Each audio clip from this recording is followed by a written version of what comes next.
Well, good evening and welcome to Yada Yahweh Radio. We're here just with Kirk and I this evening. How are you, Kirk? I'm doing pretty good, thank you. And the eyes are both focusing these days? No light and dark spots?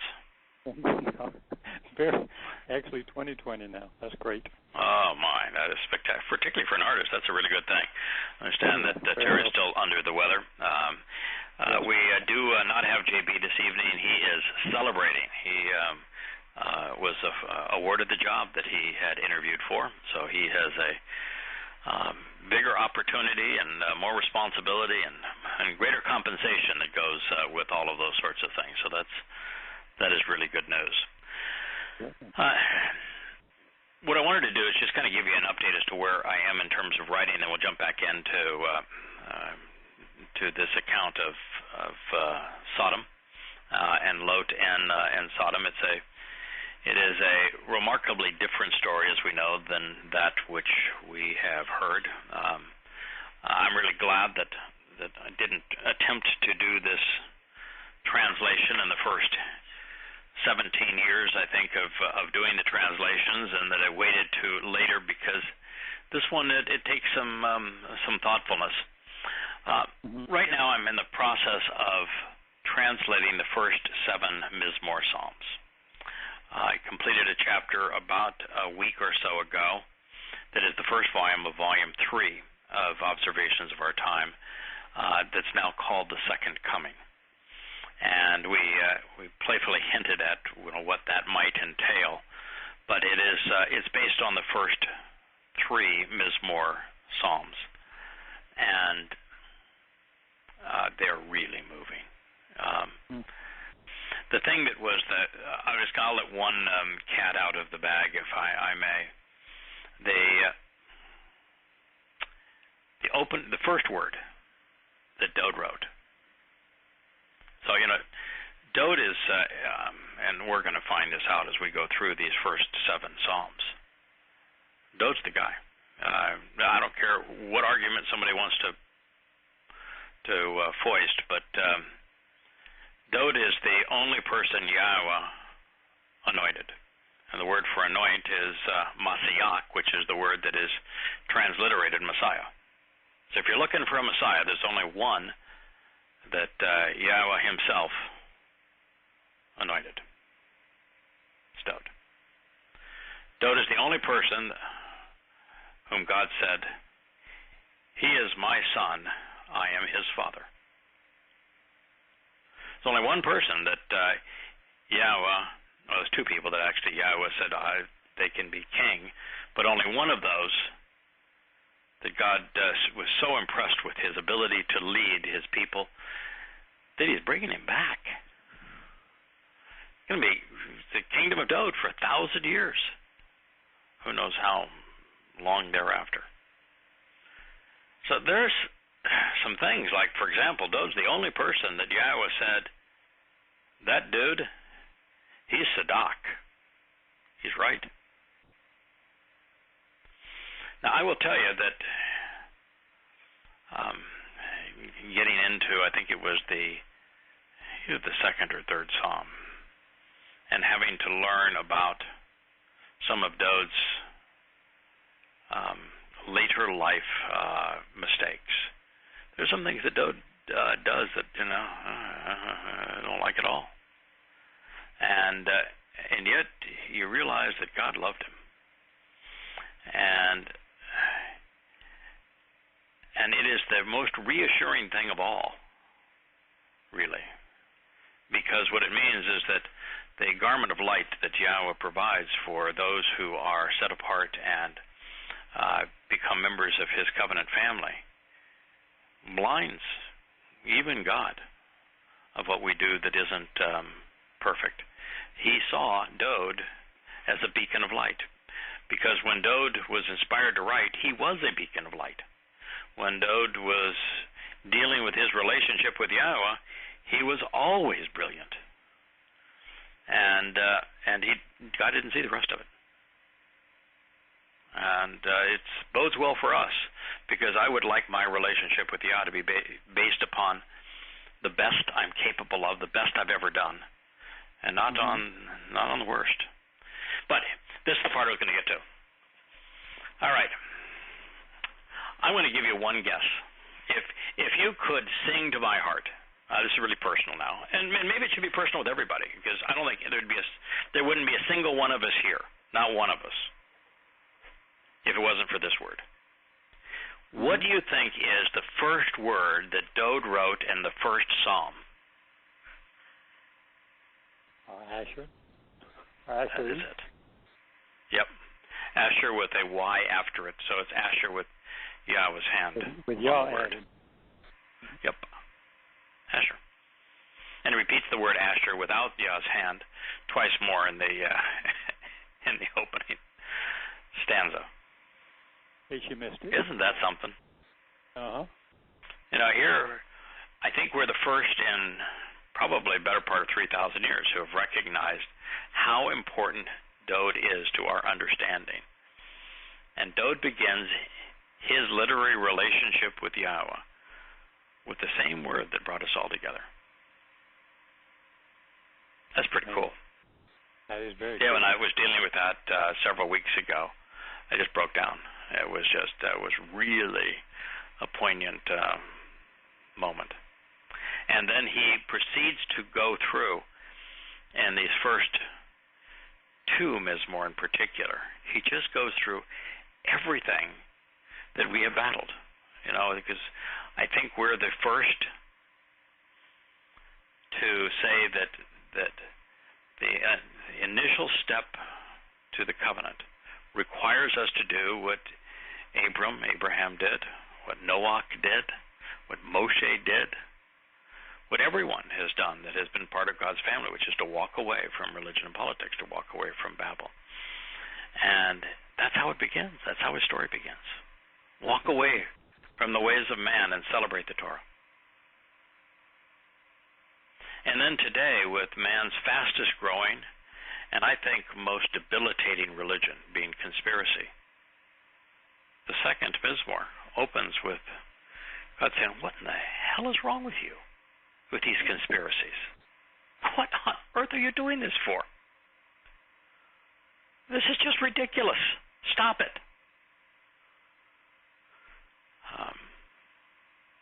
So it's really interesting. I can't wait for us to jump into it.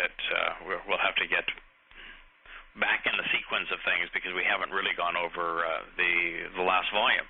Now this is the second to last volume of observations for a time, and we still have to go through the last volume of it. And I think we even jumped ahead to get where we are. It's going to be some work before we get there, but it is a we always it's a thrill. We always do a sidebar. Yeah. You want to Friday and do Psalm 1. Yeah. I've sent it to you, haven't I? The first chapter of volume 3, and the second chapter. Dode gets. By the time we hit the fourth Mizmor, Dode is. He's pretty much out there. He is making the kind of statements that we have made of him. Saying, you need to pay attention to me. Yeah. Speaking of himself, he's talking to God and talking to us as if he, to a large degree, holds the keys. Yeah. He knows he's right. Yeah, he knows he's right, and he does hold the keys. Yes, he does. Yeah, he holds the keys. That's why it makes it more the acknowledgement now that I'm sure we're right about is that Dode is doing this, but most of this is for, beyond doubt, for Yehudim and Yisrael in the last few years, which is around the corner. I mean, it doesn't resonate with Christians. They absolutely hate what you're saying. Right. Because if you're looking for a Messiah, you need to look at Dode. Yeah. If you're looking for a Messiah, that's the guy you look to. That's the guy that Mashiach, as a title, is applied to Dode, not applied to Yosha. It's in one of these chapters, Kirk. We were confronted with something where Dode made a statement that was just knock you on your heels. in terms of his overall importance. And, trust me when I say this, if God's going to choose him, a man, to establish a 1,000-year reign when God himself is going to be in the center of Jerusalem, and yet he is establishing a kingdom of a man while he is here on earth in the center of Jerusalem, that dude's important. You ain't kidding. That's what we call being in high cotton. Oh, man, that's so far beyond high cotton. Yeah. That's one of the reasons why, and if you look at the Jews for Jesus, which is the fastest growing religion in Israel, and you look at their website, their opening page is Zechariah 9. And it's this prophecy. And they're saying that prophecy is Jesus. No, it isn't. It's Dode. God cannot give the world to Yosha. You know why he can't give the world to Yosha? Because he promised it to Dode. To Dode, well, yeah. He can't make Yosha king of anything on earth because he's already promised that to Dode. Sorry. Right. And so I went through and I was saying, that, listen, to diminish Yosha in favor of Dode is exactly what God wants. Exactly. Yeah. God is not pretentious. If God was pretentious, none of this stuff would be the way it happened. You would not have God, if he was pretentious, communicate anything he had to say through Moshe, a stutterer, through a teenager in I'm way too young, Yirmiah, through Yashayah. He's not doing it through any person. He's going to do it himself if he was pretentious. But he's not. And so if you realize that Yosha is a diminished manifestation of Yahweh, at least was during the last 3 years, God chose somebody who wasn't beautiful, a manifestation that he himself could see to it was destroyed. That's what he did. The Pesach lamb has to be destroyed for its fulfilled Pesach. Yosha came for a singular purpose, and it wasn't to reveal God's nature to us. No. It wasn't to teach us anything. It wasn't to communicate with us. Do you think that if it was God's intent for Yosha to communicate something that was important for us to know, that we would have like a few sentences of what Yosha said in the language that he actually spoke it, retained in a credible way, where there's like manuscripts that we could read that go back to that time that were written in Hebrew? Now, we have that for the Torah and prophets and Psalms. Okay. With Dode, you have the better part of 170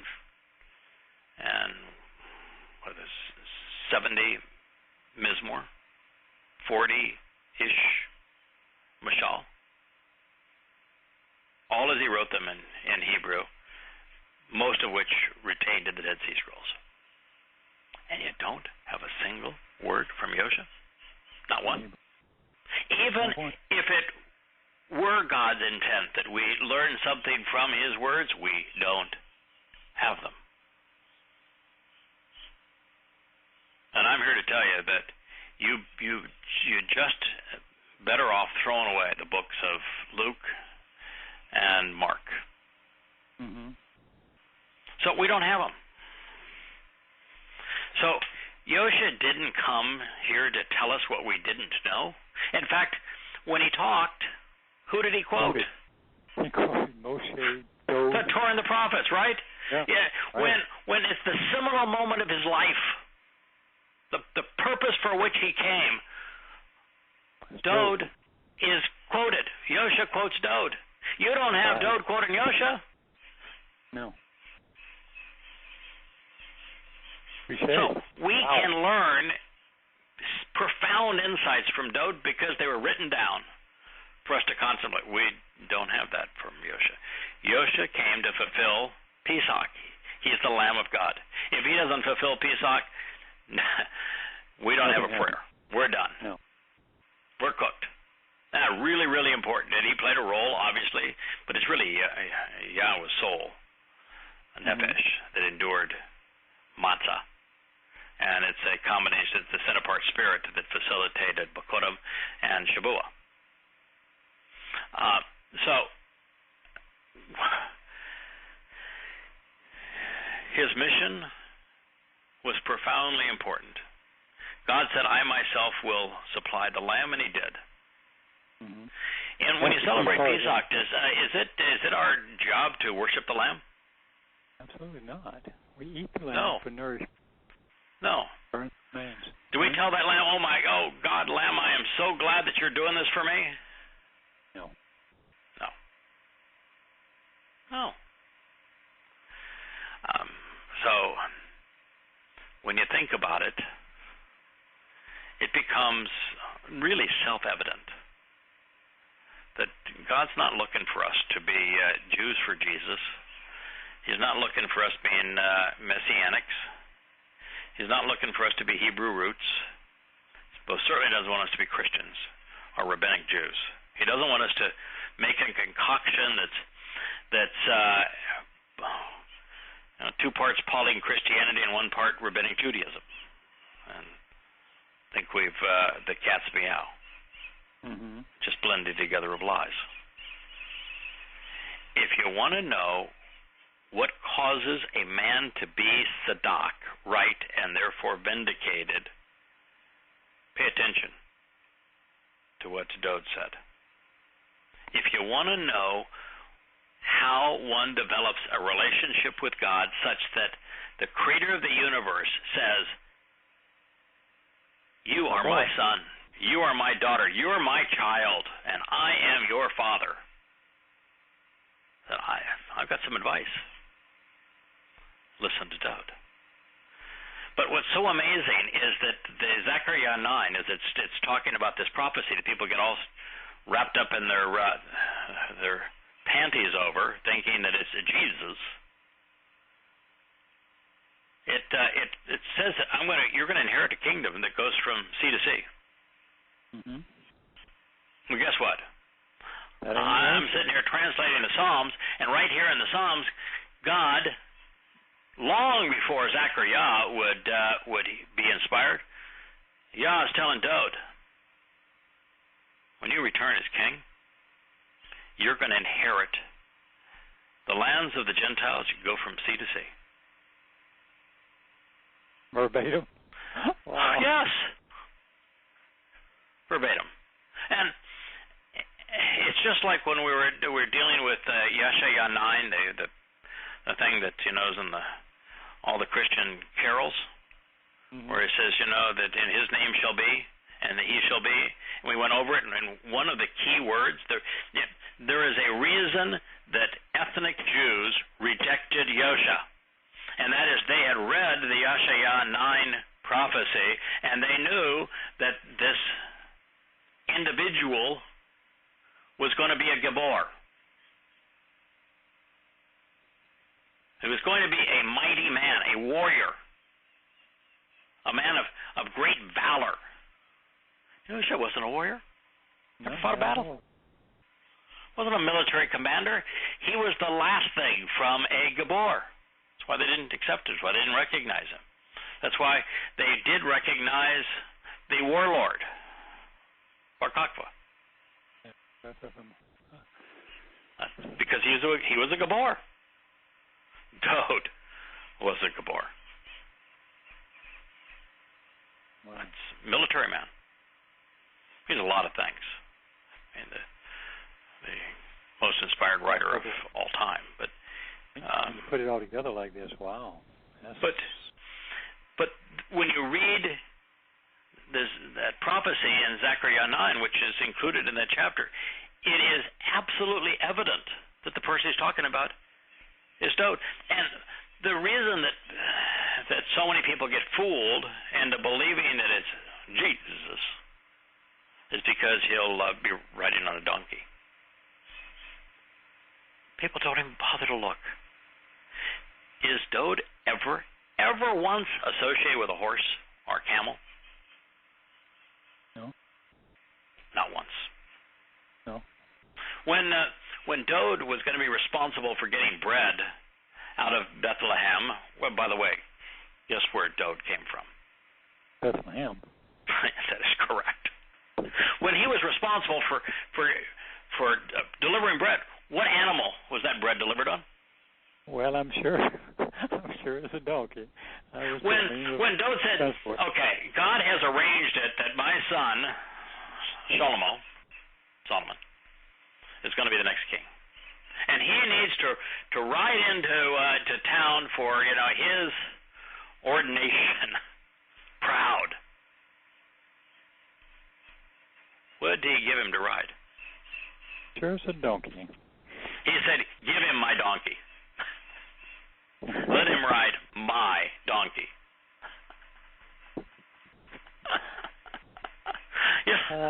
I was of the passage in Yeshaya that we've covered before, where Christians are all saying, well, this has got to be speaking of Yosha because it speaks of the virgin birth, and it was saying that a virgin shall conceive. That's the sign I'm going to give you. And he was talking to someone God hated, the king that God just despised. And as you know, it is Yah's style to yank the chains of those that he despises. And that's why he gave the sign of Yonah to the rabbis who were questioning. This is the sign I'll give you. And they didn't have a clue. It would take us 2,000 years later before we'd figure it out, what he was saying. But with the Yaled, that a young woman is going to give birth to a boy child. No. That's what it says in the Dead Sea Scrolls and in Yeshaya. Okay. Big whoop, huh? Some prophecy. Run the odds on that. A woman's going to give birth to a son. Big whoop. Saying in Zechariah that the king is going to ride a donkey is like saying a woman is going to conceive a child. All of Israel's kings rode donkeys. The only time they would ever be on a horse is they're going off to fight a war. Period. Mm-hmm. Otherwise, they rode donkeys. So to say, he's going to ride a donkey, that's like saying, I need to get across town to go to the store, and I predict I'm going to ride in a car. Yeah. Damn, you're good. Some prophecy, huh? Yeah, I'm good. You know my first horse? Yes. It's just amazing. Why we don't think. And what's really interesting about this is that, of course, the Christian wants to have him humble. They love having a humble God, humble and riding on a donkey, and yet they want to lift him up in praise. Now, if he's humble, why would you lift him up in praise? But Dode, who is the center of the universe from God's point of view, David, he's making some bold statements in the first 4-5 Mizmor. And you'd say, wow, anybody else make that statement and you'd want to tone down the ego at the door. I mean, you're not going to get your head through. And yet there's not a hint of ego in it. One of the statements that I translated this morning was, Dode is asking, for how long is everyone going to diminish my significance? Really? How long is it going to be that you're going to devalue what I have to offer? I know the answer. 3,000 years is how long. 3,000 years is how long that they're going to devalue Dode. You might say, that's not fair. The Israel flag is the Star of David. David didn't have a star. And no, he never had a star. He wouldn't have a star. I was getting my hair cut today, and my barber was a Israeli. He grew up in Jerusalem, Jerusalem. His name was Hanan, and I told him, no, it's not Hanan. Your name is Chanan. No, he said, it's Hanan. I said, no, it's not. It's Chanan. And this is what it means. But anyway, so I'm having, the man holding a razor to my throat as I'm, and as I'm telling him, I know that you're fluent in Hebrew.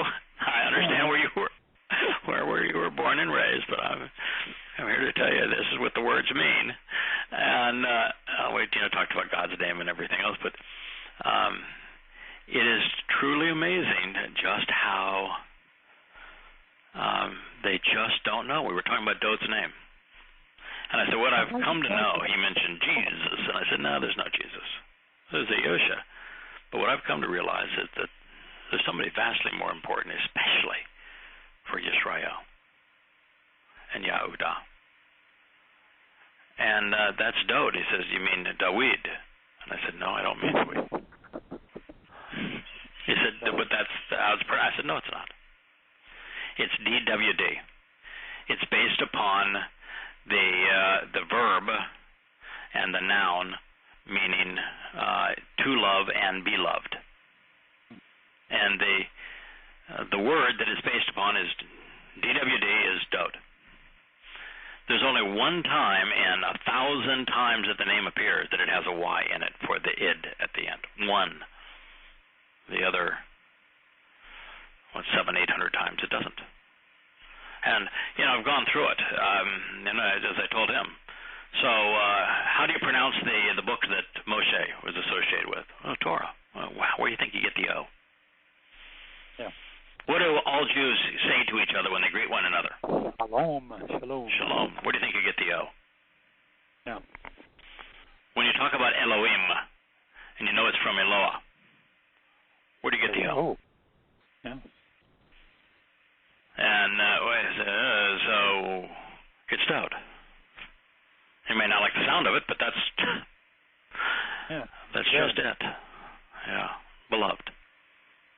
Yeah, pretty amazing.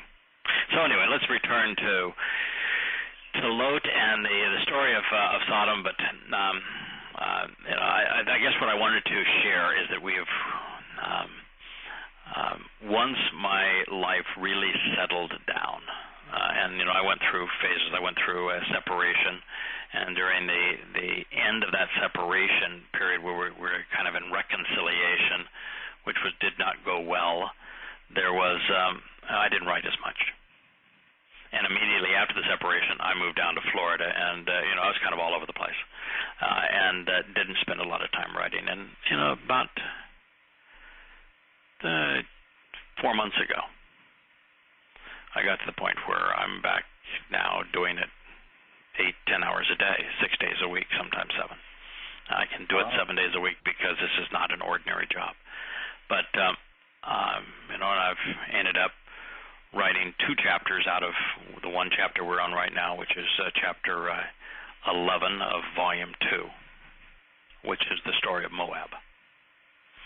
So we're telling this whole story of Lot because it's the story of Moab and who and what Moab represents, because Moab plays a really big role in end times prophecy.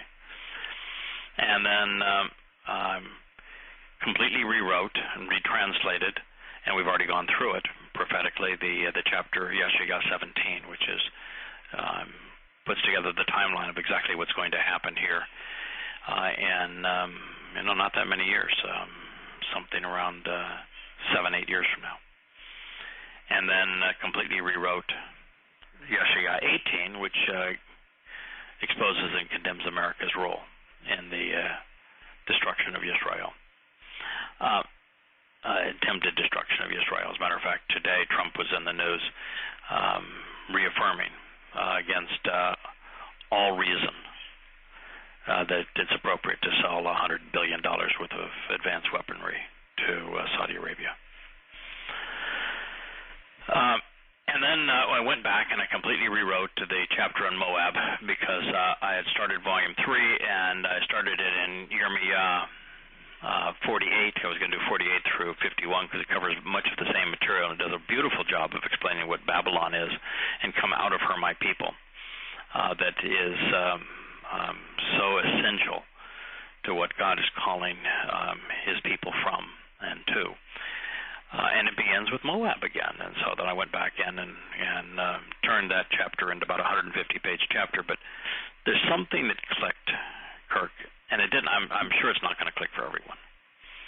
Yeah. Because this chapter we're going over right now, which is chapter 11 of volume 2, the chapter on Moab, it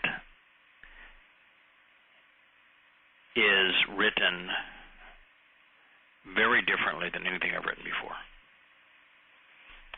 And I'm going to preface this by saying most people who read it, even covenant members, are going to see it only as different, tougher to read, long, complicated. The chapter is called Where the Torah's Voice Died. They're going to see it as long, and they're going to see it as complicated, and they're going to see, oh my goodness, you're following so many stories. And all of these, why do all of these stories need to be told just to explain who Moab is? And so it's make no excuse for it. It is long. It is complicated. You're not going to read it as your bedtime story late one evening and think, I'm going to process it. No, you're going to have to be on your game to read it. But something, and that's the reason we're going through this chapter differently than Kirk, than anything we've done on, we've been doing Yada Yahweh radio now for probably 12 years. This is the first time where I've actually read my commentary. Well, you can get lost in all this if you don't. But that's not the reason I'm reading it. Yeah. I go back now, and I read this commentary in this chapter, and then what was written in chapter 1 and now chapter 2 of volume 3. And the insights and the appeal are so far beyond anything that I've experienced in the past. So I just want to share it. I feel the need to share it as it was conveyed. And so that is the reason we're doing it differently than we've done it in the past. It's almost as if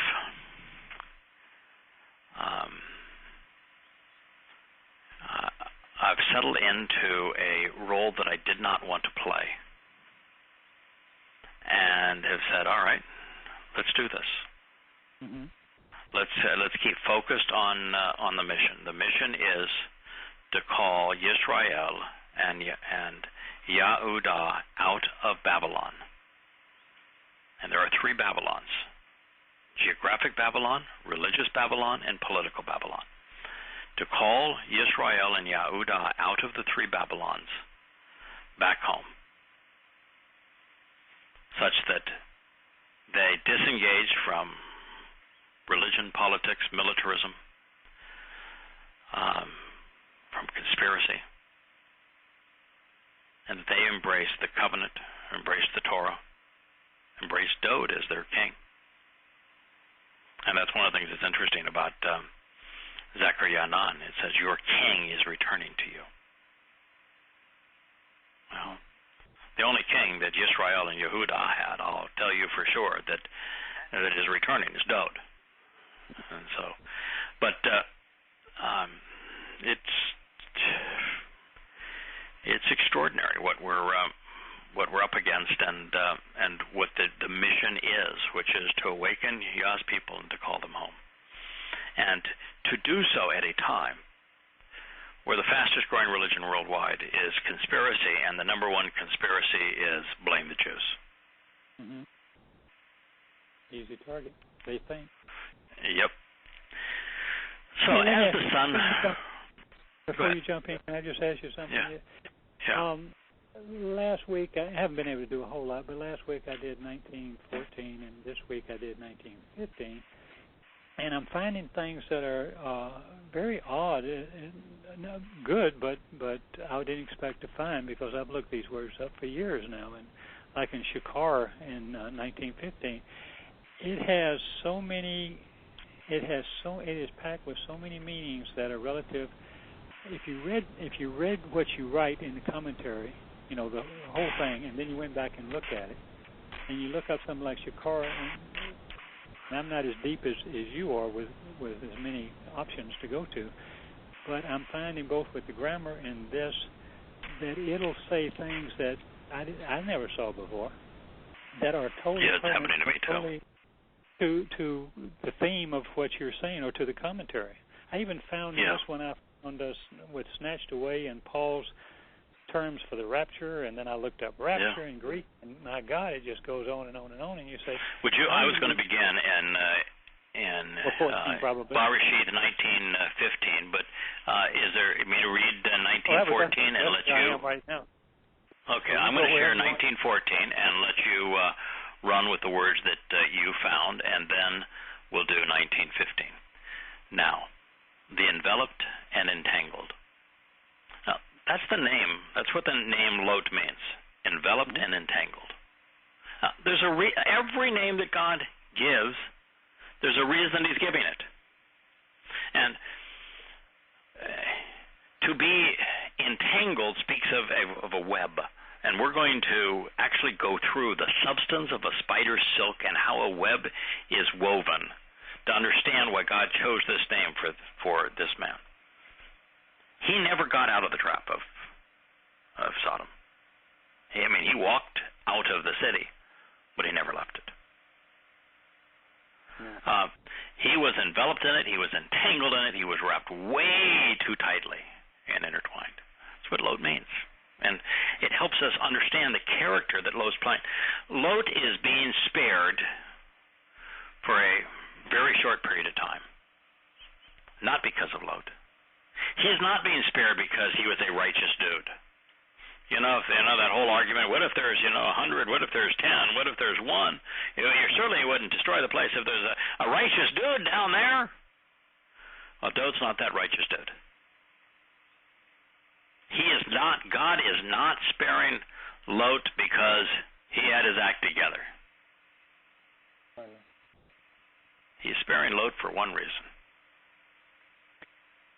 Well, it explains it. Abraham. For Abraham. The only reason he's sparing him is for Abraham. Abraham asked God if he would do this, and God said, I'll do it. God was going to do it anyway because this story is extremely important for us to understand.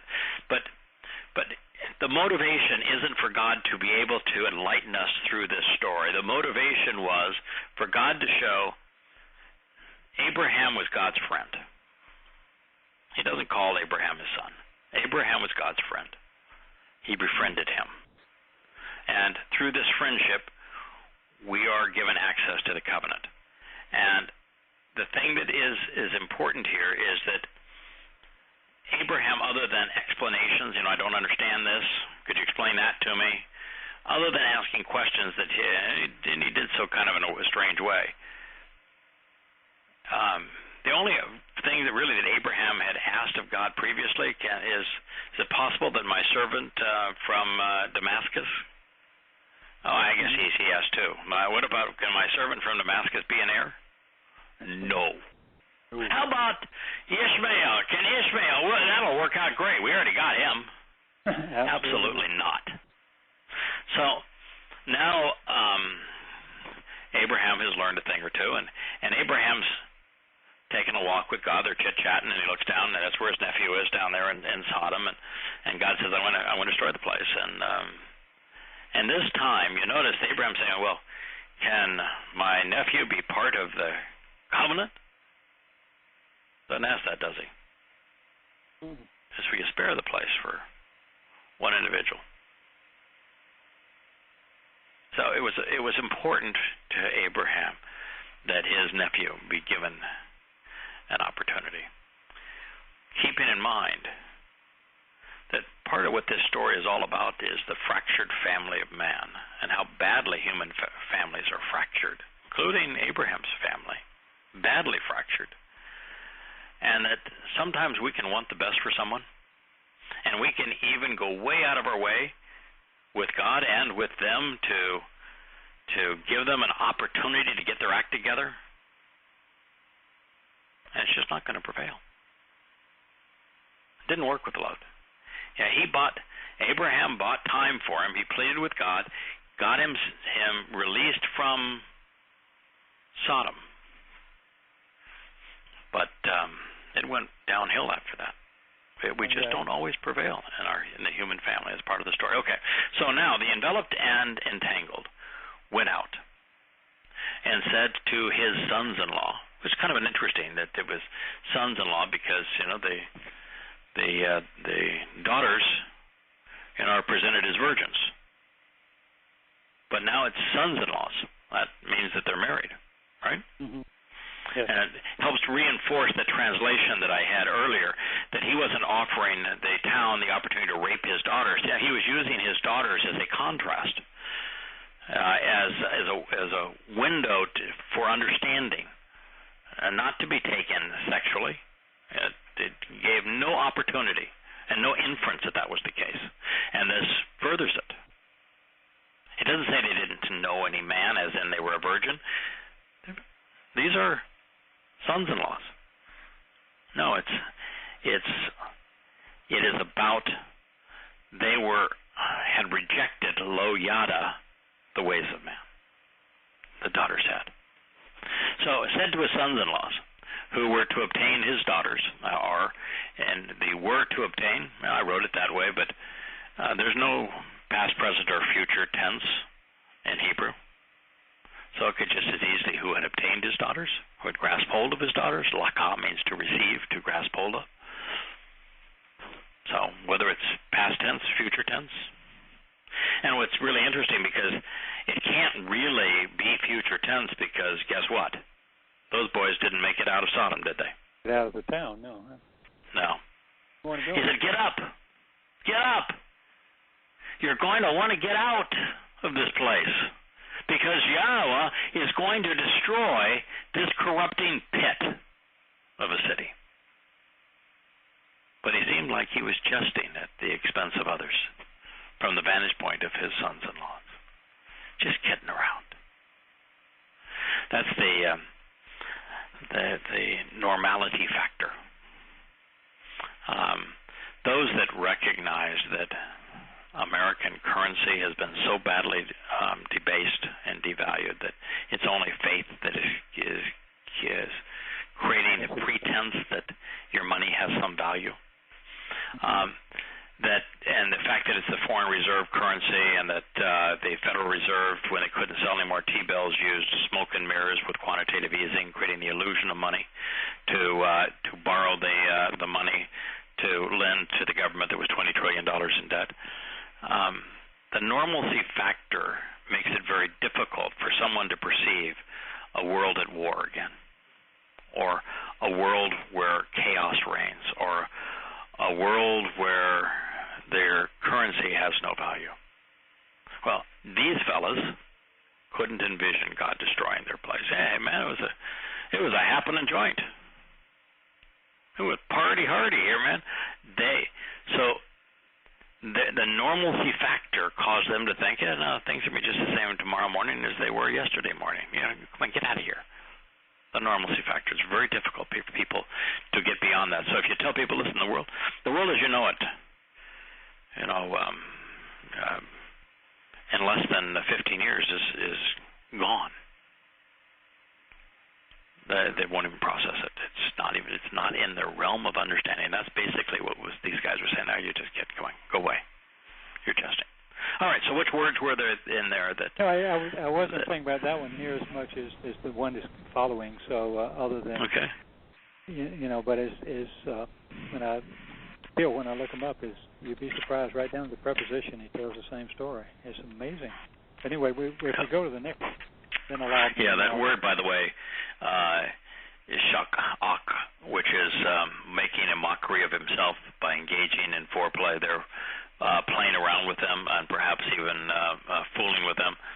It's a word that is a variation of it. It is in Yahweh's, it's applied to Yahweh. Dode says it of it. It's inferring that God's mocking man. And that's a really harsh thing for us to but he's at the midst of these political and military and conspiratorial promoters in the last days, and they're how they're full of themselves, and God's just laughing at them. Come on, it's like a cutworm saying to the elephant, "Ha ha ha! I'm going to get you." Squish. All right, so here's the next statement then, Kirk. As the sun rose, then the spiritual messengers, the Malachim, eagerly and energetically urged, being animate, who, responding to the circumstances in a way which encouraged hurrying away, speaking sternly but forcefully, being insistent with Lot, the enveloped and entangled, by saying, "Get up, rise up, and choose of your own volition to stand up, cum. Grasp hold of your wife and of your 2 daughters who have been discovered here, lest you be swept away in the perversity and resulting punishment of the city."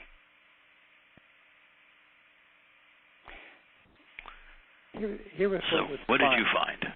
Well, here was what was fun as I'm looking back to confirm what you're saying. Is not that I'm concerned that you're not doing it right. I'm going, wow. I kind of try to look at it independently and just look up the words and say, gosh, they mean this and they mean this and so forth.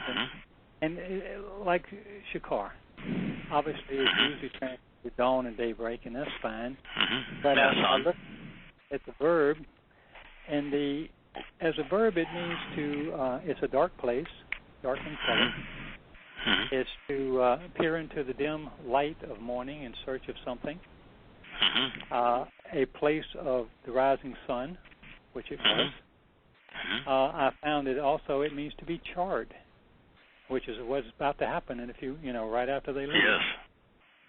And then if you look at all the letters, this once again is it's a language word for nutrient, it's a shin and a chet, right, and a resh, and all those bear the same thing. Is to seek diligently, earnestly, seeking early at any, at any task, whether you're searching for painfully. Because now that doesn't seem like much what I just said, but this is what the angels are going to, or the Malach are going to be doing. They're trying to rouse everybody to get out of the place we're going now. And what I find so interesting is every little aspect of every little word, if you look deep enough, it reinforces the story. One of the interesting things about shakar, which of course that is Satan's last name, it's Hillel or Halal, ben shakar. Right. But one of the interesting things about shakar is that while it's not unique, totally unique, but there's no verb in it. There's no vowel in it. It's 3 consonants. Right. The SH, the CH, and the Rosh. And, Yahweh's name is comprised of 4 vowels. And shakar is comprised of 3 consonants. Well, that's an interesting take. Yeah. You're good. You're really so it's just, it's the opposite, if you will. Yeah. But the human perspective, which hems in with words, if you're reading it from right to left, the Rosh would be the human perspective, and then the CH is to hem in, to bind in, to enclose, but to hem in with words. It's the shin. Yeah. So the human perspective, to be hemmed in, bound in, confined, imprisoned, if you will, in words. It's a long, long way from Haya and Yahweh, isn't it? You ain't kidding. Let me move down to another one and just get your take on this shafar, or Yogi, and that's the one that was really took a little bit of time because he just kept on giving. Is to be consumed like food crushed by your teeth. If you look at it, the letters, is the edge or conclusion of something. You can look at it that way. As a word, you can look but it means from shafar to be snatched away. And immediately when I see snatched away, I start thinking of the Pauline term for the rapture, because I don't remember where I found it, but Yah does speak of that in the sense that there's a wolf snatching away its prey and devouring it later in the evening, which is the way Paul was. That would be the Pauline rapture: consumed, destroyed, joined, scattered, removed. Shofar, interestingly enough, from the part of the word, is also the only thing that's added in shofar is you put a wah in between the shemek and the hey, and that means a whirlwind, a circular wind that devours. Well, then you think of all the destruction that's being done with a whirlwind. We know of two right off the top of our heads. We've got the whirlwind that destroyed the Egyptian army when they came across to attack Moshe across the water. And then you've got the whirlwind at the very end that we talked about not too long ago, talking about the future time when he's going to blow all the Muslim antagonists away. And so maybe I'm reading too much into it, but by word association, I look at this and I see this and I see that and I see that and I say, gosh, it's all this is the word that is lest you be swept up and away. Shafah. Yeah, to be. Yeah, so it's what's interesting here is that the way that it was phrased. Yes. Grasp hold of your wife and your 2 daughters, who have been discovered here. Yeah. So they didn't come for the wife or 2 daughters. No, they wasn't even on the map. They just happened to be here, and the Malachim were able to figure out that Lot wasn't leaving without them, and their job was to get Lot out before they destroyed it. They could not destroy it without getting Lot out because Yahweh had made that promise to Abraham. And they couldn't keep from destroying it because the Malach were taking orders from Yahweh, and Yahweh's instructions were get Lot out and then destroy the place. So they just happened to be discovered there. They were going along for the ride. Yeah. And then what it says, lest you be swept up and away. Well, there's nobody being swept up and away in Sodom and Gomorrah. No, I'm going to tell you, when the sky opens up and there's brimstone, which are these sulfuric rocks that are burning so hot they burn blue. So it's sulfur ignited, burning blue that is a rock form. So imagine a hailstorm, but the hail, rather than being the size of maybe your thumbnail, is coming down and it's the size of a 50-cent piece. And it's this ball of rock, not ice, and it's on fire and burning at a temperature that boggles the mind, blue heat. And the sky opens up with this. Is there anybody there being swept up and away? No, they're all being burned up. So what that means is that the souls of those who are there are being swept up and away. They're being snatched away. This is the Pauline rapture concept of raptus in Greek, meaning to violently snatch away. These souls are being raptured. Maybe I was wrong. This is the story of a rapture. Being snatched away to Sheol. Capture me. I mean, I know. Yeah, that's what this means. You're right. Shafah means to be snatched away, to be captured, to be discarded. Yeah. Well, none of these people were physically. They were not snatched away. They were not physically captured. They were not physically discarded. They were bombarded right there. This is like what you witness in Pompeii and Herculaneum, where there's now they can under the molten lava and everything, the ash that was there, the cavities of where the bodies were, because the bodies were there and then they were covered with this hot material and the bodies disintegrated, but it left the void where the bodies were, and they're all there. Huddled in their little corners. They were all there. That's the same thing with Sodom and Gomorrah, except for the fact that the physical bodies aren't there. They were burned up. They were incinerated, which means it's the souls of those people which weren't being simply annihilated, but found themselves being snatched away and incarcerated. they're experiencing the Pauline rapture. Well, if you like a rapture, let me tell you what it means. I mean, ecstasis is the word he used, and that means I've never looked this up before. And it says it's which word now? Displacement. It's a displacement of the mind caused by shock, bewilderment, distraction, and trance. Don't sound like much of a harvest to me. There's 3 different parts to it as well. Then another source, it says any casting down of a person or a thing from its place or state, displacement. I don't think we're going to be cast down. We're supposed to be being lifted up. All right. An alienation of the mind such that makes one a lunatic. Wow. A state of fear and wonder. Ecstasies. And then from extimi, the verb, to be removed from a standing position. Well, I think we want to be upright. We don't want to be removed from our standing. That's right. So you actually went to what Paul wrote, and I've been so long since my Greek is really rusty, and of course raptus is from the Latin translation of what Paul wrote, but the actual term for the violent snatching away that Paul talked about is very telling. Yeah, there's nothing good about this. No.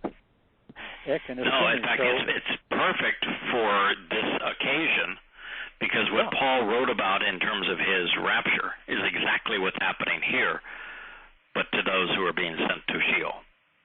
Yeah. To those left. And then the word for perversity and resulting punishment is awon. And there's about 15 different words in Hebrew that are all translated sin or wickedness in English Bibles. And you'll notice in my translations, I've almost never used the word sin. Almost never. And I very seldom use the term wickedness, and evil is another one of them, and I'll use evil on occasion, but it's going to be buried in the translation. Because there is a common denominator in all of the Hebrew words that are rendered evil, wicked, or sin.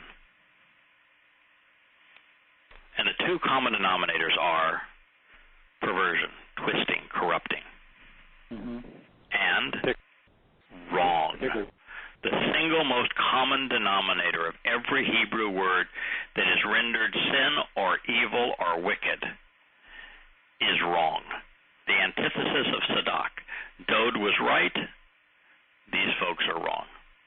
Awon, if you were to render Awon accurately, what you would have is perversity, to pervert and therefore to be wrong, resulting in punishment.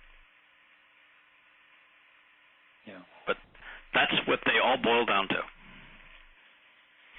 So, Awon means to be wrong. Contrary, a contrarian.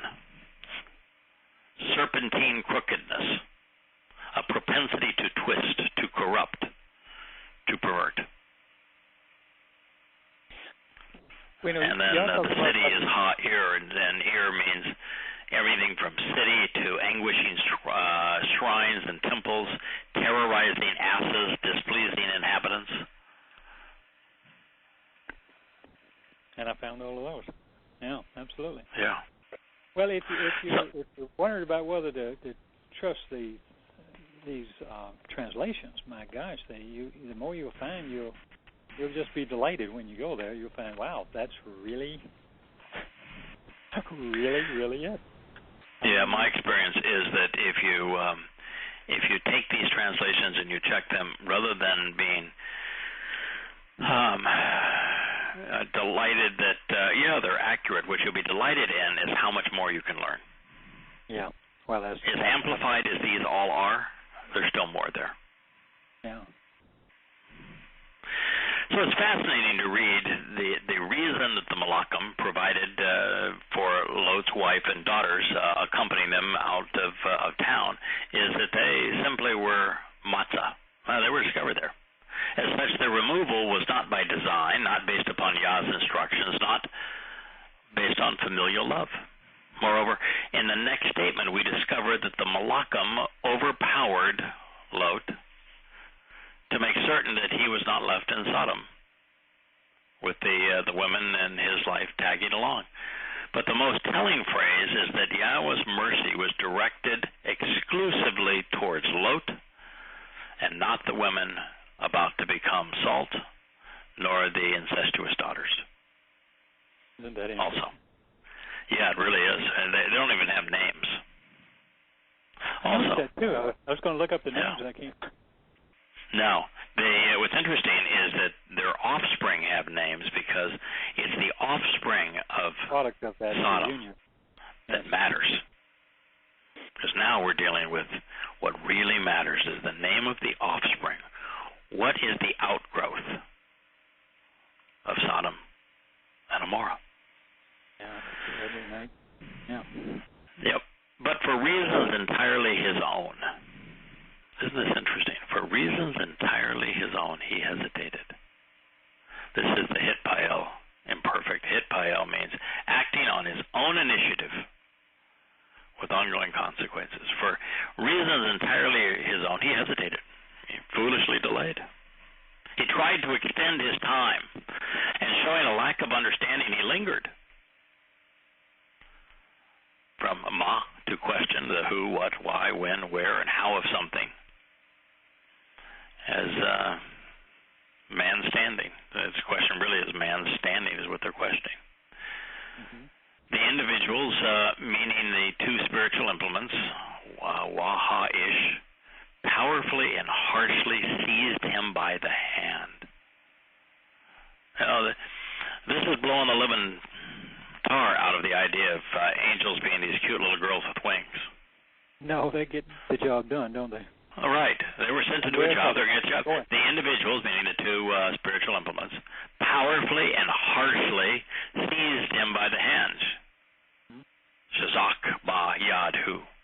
Severely overpowered him and established their control over his hands firmly with intense resolve. And then with the hand of his wife and the hand of his two daughters, with Yahweh being merciful unto him, not them. And they brought them out and spiritually placed them apart from and outside so as to sever ties to the approach to the city. So what do you think Lot hesitated? He wasn't on the page yet. He still left it there.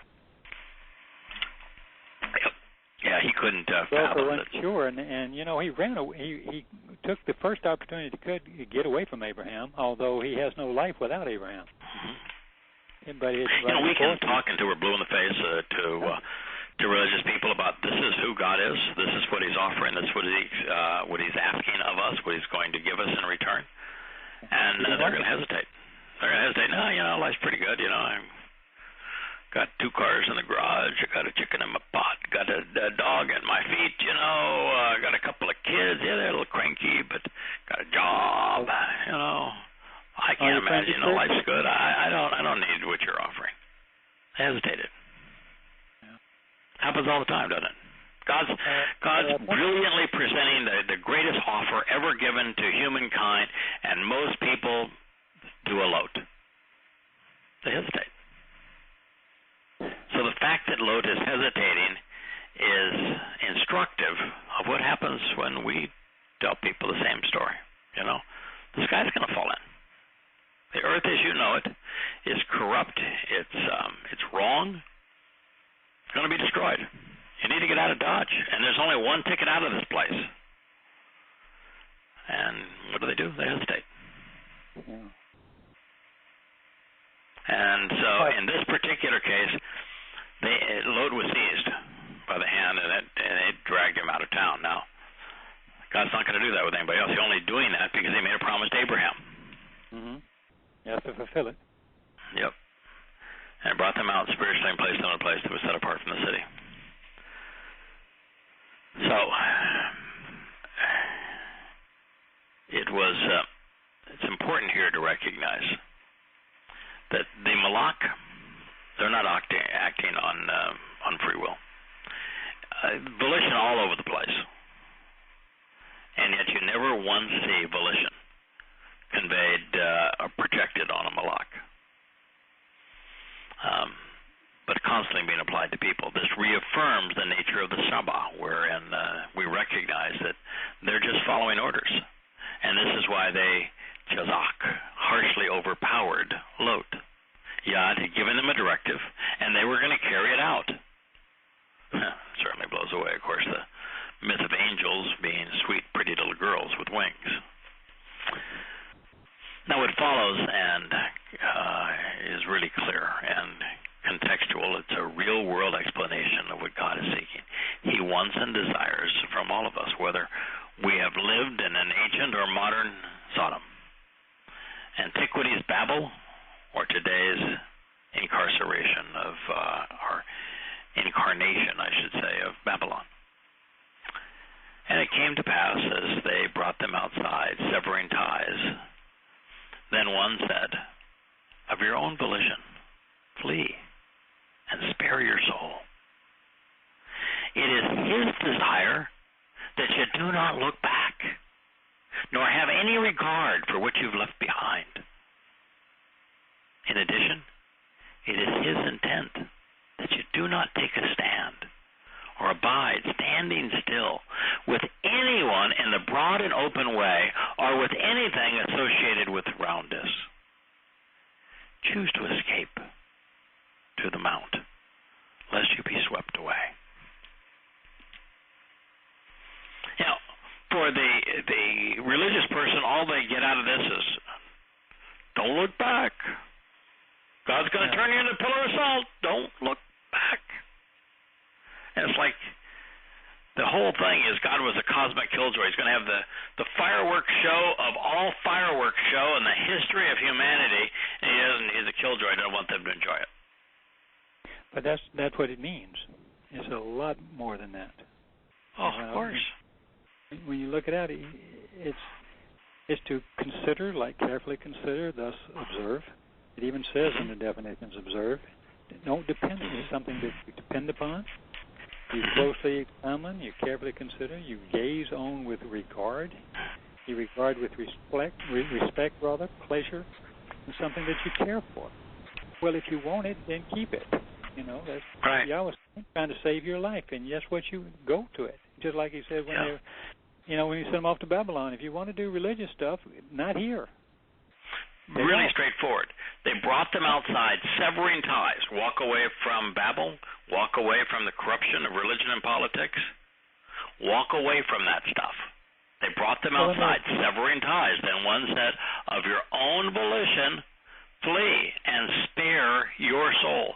You want to spare your soul? The first step on sparing your soul is disassociating from religion and politics. If you don't take that step, nothing you do matters. You have to take that first step.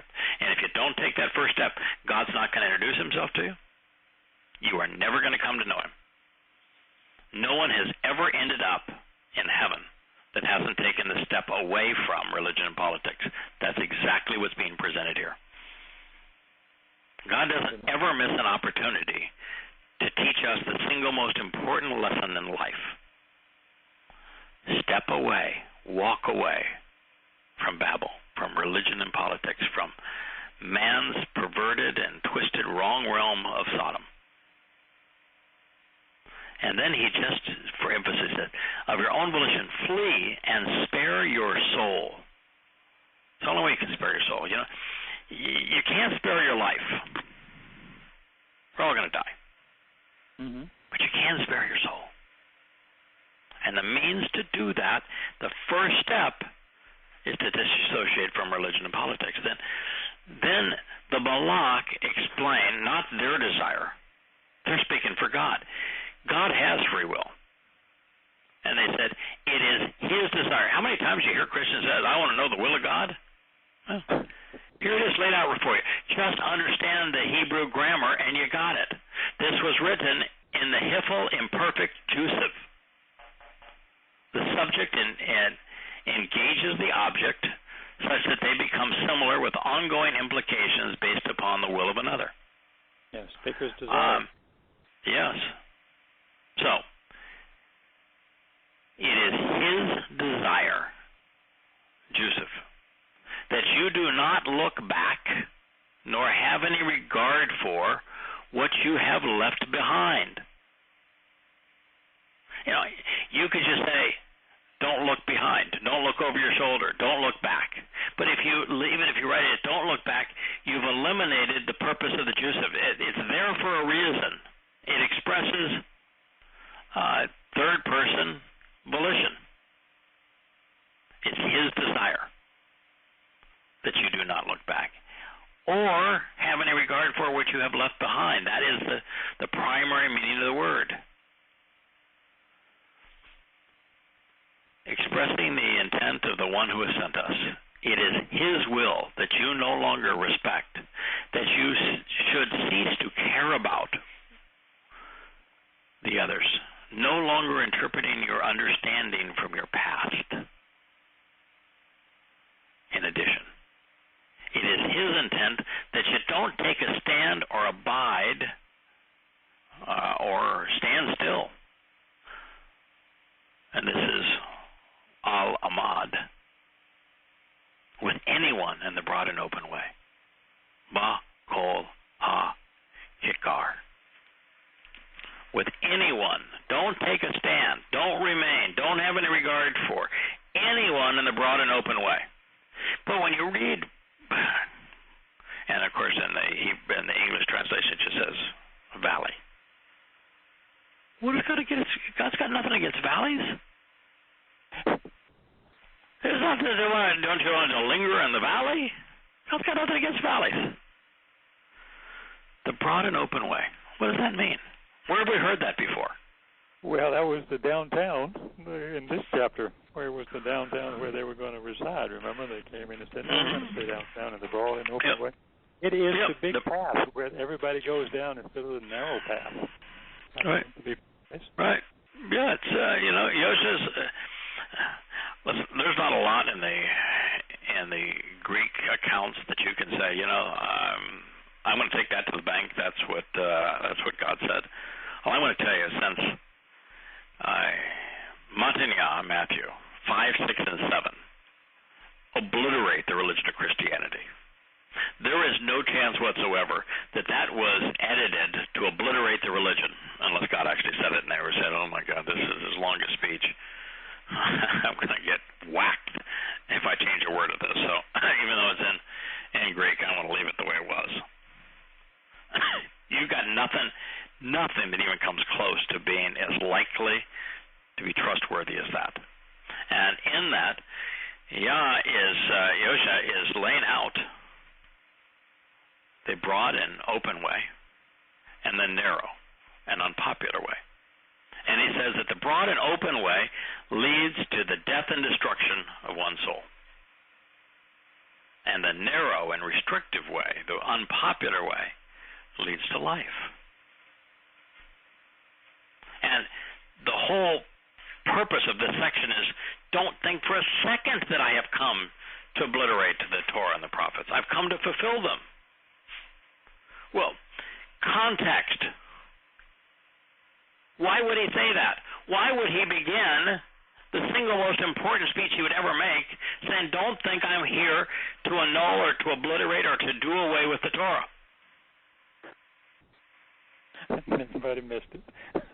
Yeah, and everybody missed it. Sorry, this is really... They still missed it because there was a guy who was likely even in the audience, who was a rabbi, who would be possessed by his own admission by Satan, who would come to annul the Torah and create a religion of Christianity based upon doing away with the Torah and replacing it by the Pauline gospel of grace and salvation through faith. And so the very first thing God says, don't think that I've come to do away with the Torah. Haven't, I've come to fulfill it. And then just in case you would be stupid enough to think that fulfilling a promise, fulfilling something, means to do away with it, he says, not a single stroke of a single letter that comprises the Torah will be annulled so long as the heavens and earth exist. Pretty straightforward that fulfilling doesn't mean to do away with, does it? Hardly. And so the broad and open way It's the way of that religion that was based on that guy that said, I'm doing away with the Torah. And broad and open, well, if your religion is based upon faith, you can't have anything more open than that, can you? No, you can do anything you want. It's not based on facts, not based on Yahweh's testimony. It's not based on the Torah, prophets, and Psalms. It's not even based on Yosha because, well, he was Torah observant, and they're not. No. So open, you can't be any more open than faith. Just believe. Trust me, said the self. And broad means popular. Yes. In all of human history, there has never been a religion anywhere close to as popular as Christianity. Nor has there ever been a religion whose entire method of salvation was by faith. Broad and open way. Yeah. Is it because they're asleep, or is it because they just love it so? I think that most of it is that they have been told so many times that their Bibles are the inerrant Word of God, or that their church is Christ's vicar on earth, and that the Pope's the holiest man on earth, and that the religion, therefore, because it's so popular, can't be wrong. That they don't even question the most ridiculous. I was driving today. I fulfilled the prophecy, didn't I? I was driving today, and I went by a church that had this big stained glass window. Yeah, I'm now a prophet, Kirk. I didn't tell you that. I predicted that I was going to get in the car today, and I did. I'm just spoofing, of course. Driving by this huge stained glass window, and it was dead God on a stick. It was a picture of tortured and dead God hanging on a Roman cross. And I just wanted to stop and say, your God must just love you. Memorialized man killing your God. Not just man killing your God, but your God tortured before he died. And you've got him stuck there on that stupid death stake. You don't have the decency to take him down. What in the hell is wrong with you? Dead God on a stick. And so, here's God saying, it's his will that you don't look back and you have no regard for what you left behind. And in addition, it's his intent that you don't take a stand, abide with, stand still with anyone in the broad and open way. And of course, if you looked up kikar, you'll find that kikar is the same word that was rendered circles in English. And it's the same word that we get church. God doesn't have a church. In the Greek even, it's ecclesia, to call out. When Yosha spoke about it in Hebrew, it was mikra, and in the plural mikre. To be called out, to be invited, to meet, to be welcome, to read and recite. That's the word that Yosha used, is mikra and mikre. And it was rendered straightforward, but crude, truncated translation of mikra and mikre would be called out. Well, that's interesting. And so, and rather than translating called out, ecclesia, the religion that Paul conceived simply chose a pagan goddess, Church, and changed it to church, and have fooled billions of people to think that God has a church. It's based on this lie right here, kikar. Circle. Yeah, round. And everything that throughout history that's been associated with solar discs, from those round loaves of bread that, of course, Catholics eat as their part of their Eucharist, and as Christians have as part of their communion. Mm-hmm. the round cakes that were so popular with Asherah worship, circuitous reasoning, circumventing the truth, disc coinage, whirling around, dancing in circles, all of it's kikar. It's the Greek word, excuse me, the Hebrew word that is closest to the basis of church. So don't do that. It's His will that you don't do that. Choose to escape. And He says choose to escape as opposed to getting lost in these churches, as opposed to having a regard for what you've left behind. Choose to escape to the mount, lest you be swept away. The mount. Yeah. So now we know it's Moriah. Ha-har. And by the way, there's a plural and singular form of this word. He used the singular. It was the mount. He didn't say, head to the hills. No. He didn't say, high-check it into the mountains. You got to get it out of this valley, go up to the mountains. No, that's not what he said. The mount. Do you know where Sodom is? I saw it near the Dead Sea. It was near the Dead Sea, yeah. Shores of the Dead Sea. Do you know where the Dead Sea, and it's on the western shore of the Dead Sea. If you're standing with your back to the Dead Sea, because you can look down, you can see the ruins of Sodom to this day. You can go pick up the brimstone. It's all over the place right there. You can actually burn it. It burns blue. If your back's to the Dead Sea and you're looking west, because it's on the western shore of the Dead Sea, what are you looking at? Jerusalem, I assume. Oh, Moriah. Yeah, absolutely. You're looking at straight ahead of you is the Mount of Olives, and just past the Mount of Olives is Mount Moriah, and they're really close together. But you're looking at Mount of Olives. If you're standing at the top of Mount of Olives, you're looking down. Remember when Yahweh and Abraham were looking down? Well, they were hanging out right there at around Moriah. And, in fact, if you're looking down, you're on Olives, and that's what they're looking down at. So the mount, Moriah, Mount Zion. Yeah, that's pretty good. Which is the ridgeline of Moriah. Now, why didn't anybody find that for 3,000 years? Even that's brilliant. They don't care. I think Kirk, you have described this many times, and it's a kind of a Southern colloquialism. But the thing that they lack that you have and they don't have is the want to. Yeah, they want to.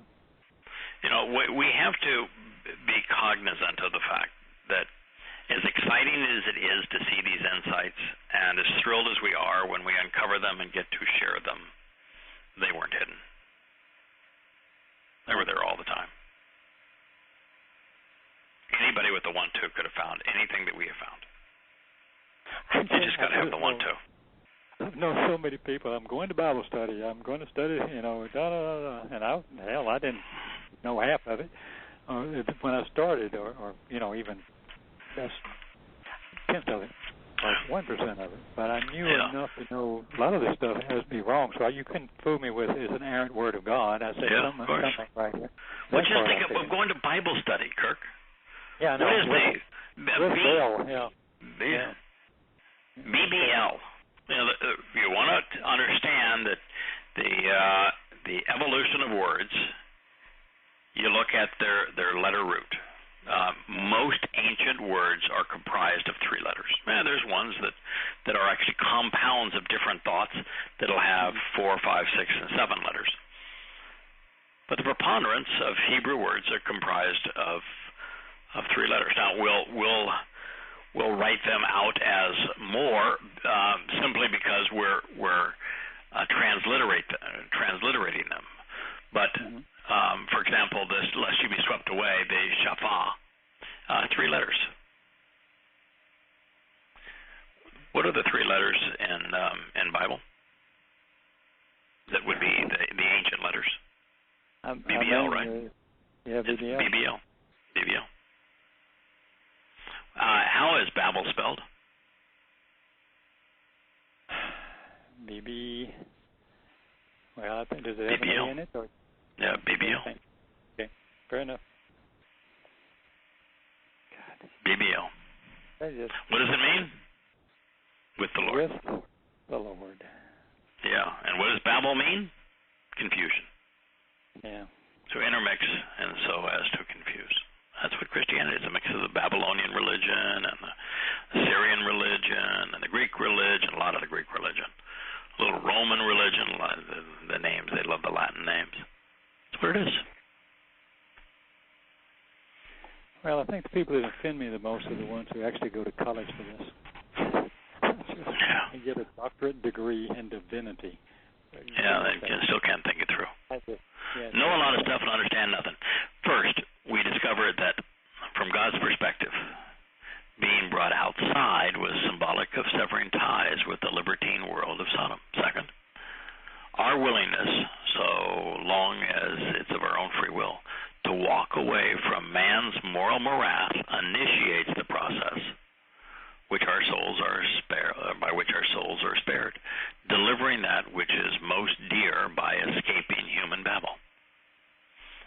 It is what eventually leads us through all of the birth pangs to being born anew as a child in the covenant. But the highlight of this statement is al-nabat akar ata, the realization that it is the desire of the one who dispatched the malach, that he does not want us to look back, longing for our former lives. I mean, what is more miserable to God? He's created this extraordinary, eternal experience for us, where we're set apart from man's world, and we're part of his family, and we've thrown off all of the muck and myth of religion that is so disgusting and so emasculating and debilitating, and we've thrown it all off, and now we're celebrating our life with him. The last thing he wants is somebody to say, boy, wasn't that religious stuff great? Didn't you just love singing those Christmas carols? Well, those Easter egg hunts we used to have, man, that was really, really special and fun. Didn't you really love that sermon at the Easter sunrise service? God says, don't look back. Boy, I just love the 4th of July and the fireworks shows. That was really spectacular. I long for that. Oh, this is Memorial Day weekend here in America. Let's worship our military. Thank God bless America, at least. America exists today because of the sacrifice of our soldiers. No, it doesn't. There isn't a single soldier in America that died so that we would have freedom. Not one. So we are just now ended the broadcast portion of the show. It's still recording. I think we can continue to fill in the commentary on this particular passage, and then we'll start again a fresh week from now. So I think that's the highlight of this, that God does not want us to look back, longing for our former life, showing any regard for what we have left behind when we choose to live with him. I think it was, Kirk, you were the first one to say this in a really just blunt, succinct way, which is that the 5 requirements of the covenant, the 5 terms and conditions of the covenant, we don't give up anything, really. No, that's right. Walking away from religion and politics and conspiracy and the like, we don't give up anything in that, in the babble of it, economic schemes and societal corruption. Once you come to know what those things really are and how they're just egotistical men conniving for their own self-interest and power. It's like, all the people that died in fighting wars, they didn't die to keep America free. No, they died because politicians made some stupid decisions. Mm-hmm. And once you come to have an appreciation of that, you realize you're not giving up anything when you distance yourself from religion and politics. You don't give up anything when you choose to trust and rely on Yahweh instead. You're not giving up anything along the way when you come to know, for example, the terms and conditions of the covenant. But your brain also, Craig, your brain becomes alive. It's like you see things clearly, logically, how you put all the pieces together, and it's like all of a sudden, I'm not confused anymore. I mean, that's a lot to be said. So I trust you. I've walked away, and now I'm looking at you, and I'm going, wow, you know.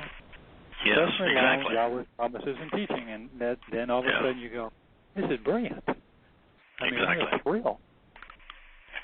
Correct. Sorry, go ahead. And that's basically what God is saying here. I don't want you looking back and longing for the Christmas carols or the Easter egg hunts or the 4th of July picnics. For the inspiration that you got when you walked into your nation's capital. Don't be looking back. Lot's wife wouldn't be turned to salt because she couldn't keep from looking, but because she really didn't want to leave. Mm-hmm. We can cling to man's world or flee it to engage in God's, but we can't bring one into the other. Now, further, driving this point home, these Malach messengers are reinforcing the idea that that it's Yahweh's intent that we do not continue to abide within or take a stand in favor of anyone in the broad and open way, with anything associated with that which is expansive, popular, inclusive, including the global community, that which is related to the round sun disk loaf bread or the religious cakes, because it's akin to whirling around and dancing in circles. A friend shared an article with me the other day. It was a video, and I was asked to watch it. You know what I think about video, so I watched about 20 seconds of it and then turned into a pretzel. But it was this hijab-wearing Muslim woman who was at a Catholic college carrying around a little prayer mat, and she and the leaders of this Catholic university saying how wonderful it was that they could invite her in because we're all worshiping the same God, and we open up a classroom for her to pray 5 times a day, and the Catholics are just so impressed with her devotion to her God through her and her commitment to prayer, and that this is really just a wonderful thing that we have done. And she said, how the Catholics have, because of their devotion to the religion, have been inclusive. And of course, the Pope has signed not long ago with the head of al-Azhar University in Cairo, the #1 Islamic university in the world. We are all brothers, pact. All worship the same God, and that there should be no exclusion in religion. That we're all one big family. That's what he's talking about here. That's the broad and open way. It's inclusive. And God said, if you're part of something that's inclusive, multiculturalism, for example, is inclusive. If you're part of something that's inclusive, that is popular, God wants you to know that you're going to be snatched away too. And you're not going to like where you're going. This is a really stunningly, it's just a simple statement as they're heading out of Dodge, out of Sodom. And it has got everything we need to know about God's view of man's way versus his way, of God's will. You want to save your soul? Disassociate from this stuff and don't look back. What I've got is so much better. You want to see what I've got? Come to the Mount. Most English Bibles ignore coal and render kakar as valley, when one is essential and the other is errant. Kakar is the basis of circle, of circular, of circuitous, of circus, of circumvent, and modern Western languages. The circle is symbolic of the sun and the moon, God religions, and astrology, Christianity, and Islam. Circular reasoning is the circuitous approach to to life and to God is symbolic of religion and politics, beginning with Babel. The name church, as I mentioned, was derived from this root, Kikar. And it's an institution designed to circumvent the will of God. Kikar can also be conveyed as global and global, dislike, with the former addressing the planet and the latter representing communion and the Eucharist wafer. Finally, the instruction wasn't to escape to the hills, as I mentioned, because Har was singular and it was prefaced by the definite article. Recognizing that it would have been looming right above them, the mount that Lot ought to have sought should have been Moriah. It was the place symbolically for us, and in reality for Abraham, for Dod, for Yahweh to go to resolve the legacy of Sodom. It is where Yahweh will return to cleanse the stain of politics and religion, and also the stigma of man's fractured family. All missed. Why? Because, you can't sell a Bible if it reads differently than all the other Bibles that people have had in the past. So they just continue to pump out the lies, and they call their Bibles the inerrant Word of God. And you just shake your head. Well, how could it be inerrant if there are 300,000 known differences between the oldest manuscripts and the basis of English translations today? Only 184,000 words. You got 300,000 known variations. How can it be inerrant? It's the opposite. So if your faith requires you to ignore reality, then maybe you've got some holes in your faith. And how can it be inerrant if every word that Paul wrote contradicts what God had to say? If your front of your book and the end of your book are opposites, how could it be inerrant? I mean, to believe Paul, you've got to have your God be an error machine.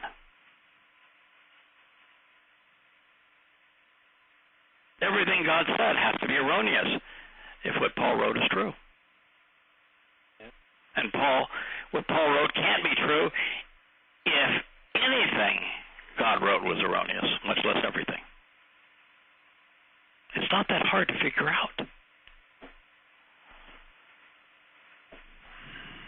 It has to be something, because you've said so many times that you have to go through the peace out door by yourself. Nobody can push you through. I can't help you through. You can't help me through. You have to make the decision and walk that path and go through that and celebrate those mikvahs and delight in them. Christianity never gave me that impression. It was all like, we're all family, we're going to help you through, and we're all going to pray for you, and da-da-da-da-da-da. It must be that to some degree for some of them. They just won't give up. You have to be brave, I guess. I don't think so, because it makes all sense to me. So I never give it a thought. I just say, sure, go. Don't be stupid. Of course, there's the door. Go. Yes. It must be comfort. It's just so comforting. But I was always kind of a little bit of an outsider anyway, so I guess I didn't relate to that as much. So. Yeah. It's you mentioned the word pray. The halal is the Hebrew word that is rendered pray, and of course it doesn't mean pray. But as I translate these first or initial mizmor, one of the things that you learn is that Dod is pretty vocal with Yahweh. He's saying, Yahweh, I want you to listen to me. We've got some issues here. It's important that you listen to me. It's important that you respond appropriately. I'm counting on it. But you're talking about things that Yahweh loves. Oh, of course. You can tell God anything that's blunt and bold. You can say, hey, God, you can't exclude me from heaven because I'm coming with the Torah. Yeah. I've accepted the terms and conditions of the covenant, so I'm coming in. love that line. So, I can say, God, you've got no choice but to save Israel. None. And guess what? He's not offended by that. He'd say, of course, that's what I wrote. That's what I said. That's what I'm going to do. And that's what Dode does, man. Dode is just saying, these are things that you've committed to do. I've taken the time to study your Torah, and now I'm holding you accountable. An honorable individual, and God's honorable, doesn't mind. In fact, loves being held accountable. It's a good thing. Well, if you're a teacher, they're repeating back what they're saying to you. I know what you said, and that was the whole point of all the teaching, the Yara. Yes, I know what you said. On every level. Right. And the other thing is that when you're playing for keeps, God's playing for keeps. This is no game. No.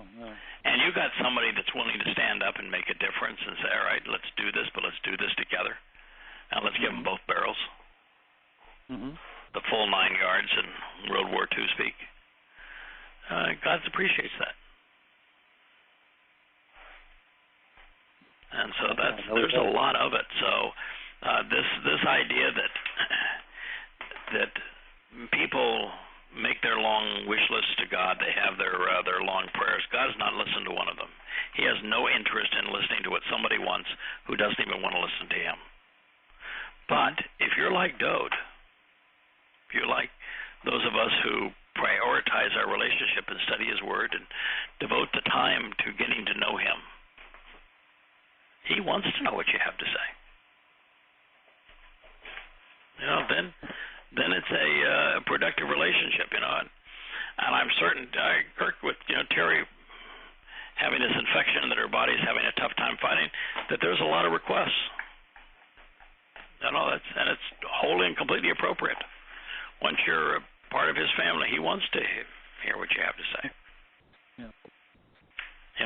The only time that you have a guarantee that what you're going to get back, what you're asking, is when what you're asking is what he wants to do when you're in complete sync. And you know how Dode, when he's up in Yahweh's face and saying, hey, this is what I expect. I want you to listen. I want you to listen intently. I want you to respond appropriately. Every time he says it, it's in first and second person volition. Every time. So if it's in first and second person volition, that means that when Dode is speaking to Yahweh, their wills are in sync. Yes. They want exactly the same thing. Their motivations are the same, their inclinations are the same, their desires are the same, their choices are the same. If you want what God wants, you can be really, really bold. And that's what he does. He makes all of his bold statements in first and second person volition. Cool. Pretty cool. You don't want to take an aside next week. Pardon? In Psalms 1 at least. Oh, I know. I'm sorry. It's one of the things too that I'm terrible at is that I get so excited when I'm translating these things that I want to share what I'm learning as I'm learning it, because what is the purpose of learning this if you can't share it? Yeah. And the joy of it is sharing it. But what's interesting about sharing it is that you come to own it when you share it. Mm-hmm. Right? There's a huge difference. I'm sure you found this in your translating and your looking up of words. It's one thing to read it. It's another thing to think about it. Another thing entirely to do an investigation on it. But then when you've done all of those things and then you put the pieces together and now you're going to share with somebody what you have learned, you come to own the material. It becomes, and by own I mean very positively, it becomes part of the fabric of your life. Yes. And so that's one of the reasons we share. Plus, it's just joyous to do so. It's fun. inspiration is brilliant. Yeah. I mean, really, you throw those teasers out, and I go, wow. Yeah, and I'll send you the and for those that are listening that want to jump in very soon, in fact, this chapter already should be up and probably in a number of the sites that have observations, and then very shortly they'll put up volume 1 of or volume 3, chapter 1. Which begins it, and then I'm only 15 pages into chapter 2 of volume 3, so it'll take a while to finish it. I know. Some of it's coming from that. Yeah. Just starting the 5th Mizmor, and then that chapter will go through the 7th Mizmor, and then I'm going to jump into. It'll probably be 4 or 5 chapters on the Yirmiyah chapters are really long, and I'm started in 48 with the demise of Moab, and that's why we're in this chapter now. Why did Yahshua prior to giving us the timeline for the last days and precisely what's going to happen and how the Towrah harvest happens and how Israel becomes vulnerable by being near it at the waist and how all that's precipitated by the fall of Damascus and the Syrian war and the like, and then the Magog war and the flooding of Islamic jihadists into Israel. And the 2 chapters of Yahshua that preceded is the fall of Moab. And so that's why we're doing this. The purpose we're doing that is that Yirmiyah and Yahshua collectively devote 3 entire chapters to the fall of Moab in the last days. Ezekiel. Why is this? Is this a nothing place? Right. Why did this happen? So it runs throughout the prophets. Yeah. And there isn't a single prophet that's writing about Moab as Moab exists. Moab ceased to exist, and we're going to get into the story. The destruction of Moab is among the most enlightening and riveting stories, one of the most repulsive stories that I have ever translated. Yes, I read some, yes. It really tears your heart out. Not at Moab's demise, because Moab was one of those cultures that was extraordinarily into human sacrifice. Mishnah, the king who we found the Mishnah stone, not only did he sacrifice his own son, burning him alive on the wall of the city to appease his god, he sacrificed 10,000 Moabites people to their god. So this guy was, and that community was repulsive. The world's better off without them.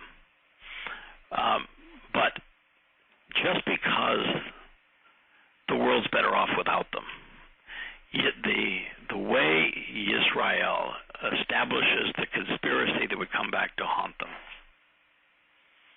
and then God says, you can do whatever you want to Moab. It's your call.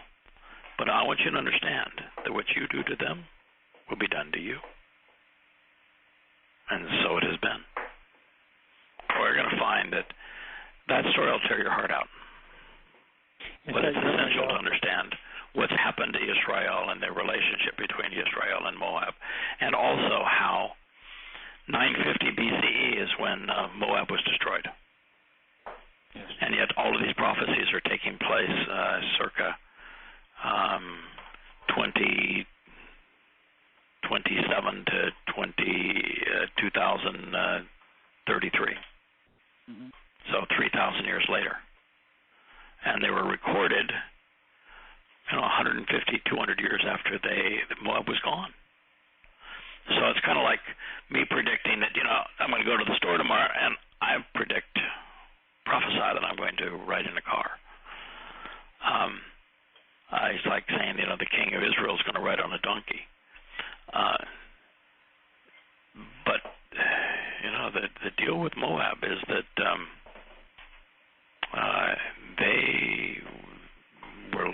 long gone at the time that they were predicted to be demised, and there's no such thing as a prophecy that's going to say, I predict Moab will be destroyed.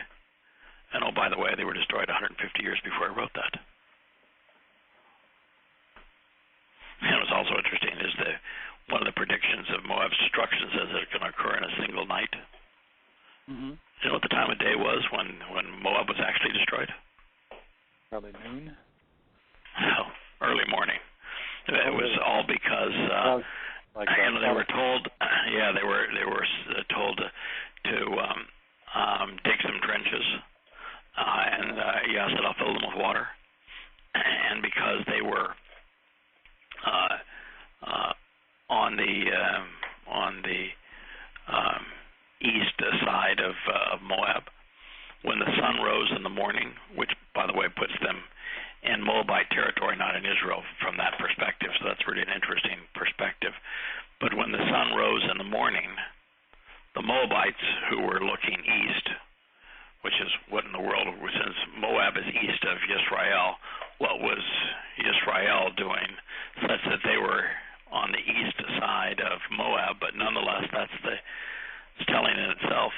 The Moabites saw the rising sun glisten on the water, and the rising sun and the setting sun are red. And so they thought it was blood. And they said, oh, these guys, they've gone after each other.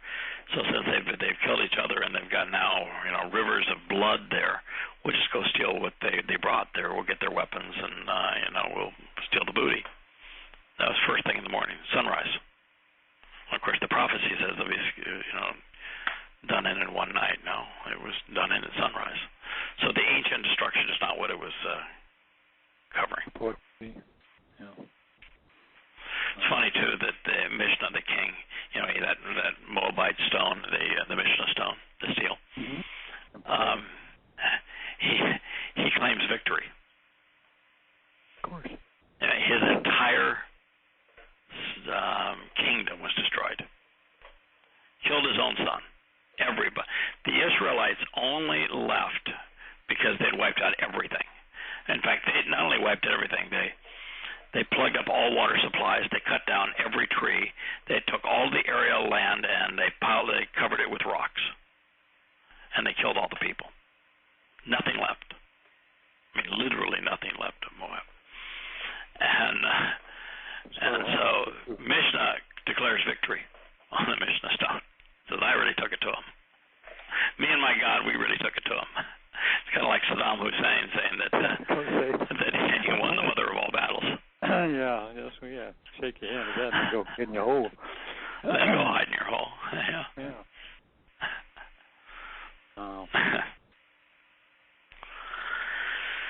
All right. Well, we'll hopefully have JB back celebrating now his new job, and we'll pick it up with Bereshith 1919. 1919. All right. Yep. That's when Lot said unto them, no, I beg you. This is so much interesting. I beg you, my lords, look here, please. If your associate has found favor in your sight,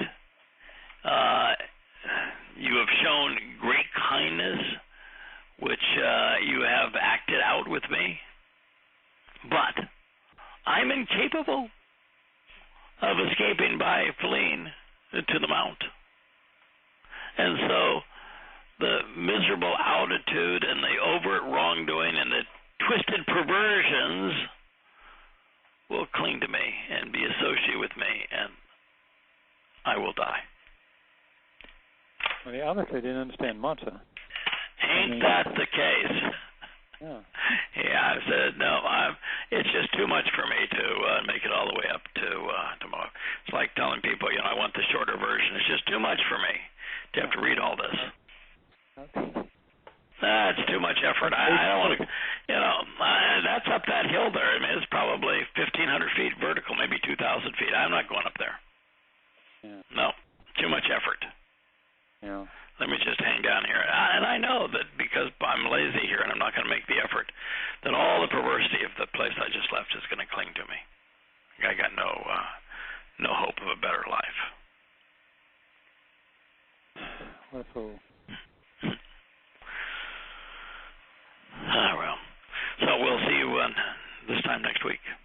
Yes, sir. I'll be here. All right. Let's hope that Terry has a much better week this coming week.